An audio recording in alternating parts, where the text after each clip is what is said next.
د کابل په دشت برچي سیمه کې دیني عالمانو د ښځو د اسلامي حجاب په ملاتړ غونډه جوړه کړه.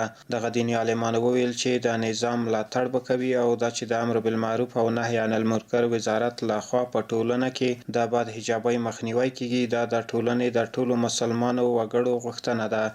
مبارزه با بدحجابی را چگونه به پیش بگیریم که هم مردم آزرده خاطر نشود، هم سوی تفاهم به بار نیاید، هم یک عده ذهنیت ها علیه امارت و حکومت نشود و هم اصلاحات به وجود بیاید. این نظام شماست.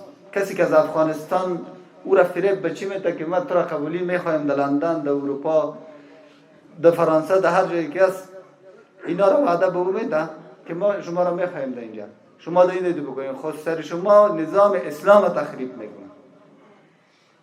مسلمان کسی است که در زیر پرچم اسلام زندگی میکنه. مسلمان کسی است که مطابق اصول اسلام زندگی خود پیش میبره. نظام دا صرف په دغه کارمندانو باندې نظام نشي کېدلی. نظام په دې ملت باندې دا نظام دی، ملت باندې. او بله خبره، علماء کرام زمونږ د علماء کرامو نه څه غوښتنه ده؟ د علماء کرامو نه زمونږ دا غوښتنه د محترم ورونو کې په ټولنه کې علما ډېر لوی رول لري.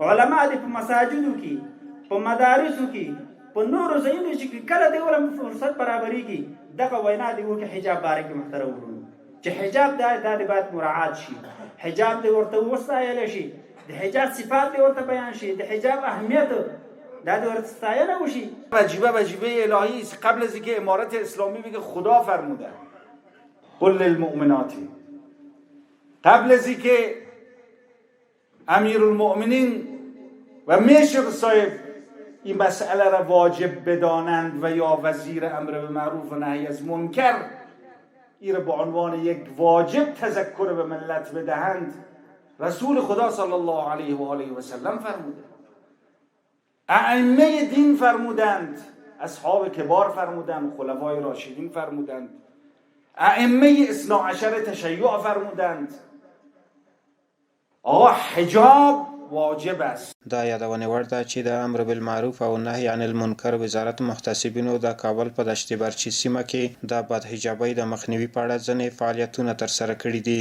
چې د یادې سیمې د دیني عالمانو او ولسونو له هرکلي سره مخ شوي دي. دیني عالمان له خلکو غواړي چې د منفي تبلیغاتو څخه ځانونه وساتي او په ټولنه کې د حجاب او اسلامي اصولو په رعایت کولو کې خپله ایماني دنده ترسره کړي.